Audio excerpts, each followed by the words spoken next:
приехал к вам чуть пораньше, перед началом работы, чтобы поздравить с днем рождения. 祝贺你生日快乐！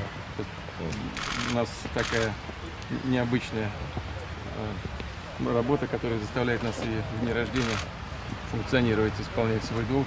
Я хочу пожелать вам всего самого хорошего, самого доброго. 传承工作，我记得我们在圣彼得堡里面的好用的一个东西。Пожалуйста,衷心的感谢。Сердечно спасибо.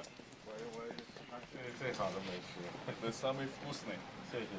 Хорошее значение. В традиционном нашем стиле выполнено 这是我们 российскими мастерами. 非常精美的，这用了中国话六六大顺。 по-китайски, 是这样的盛情交代。生日快乐！ Еще раз сердечно вам спасибо. Огромное спасибо. Я уверен, что мы с вами вместе приложим тонич усилий.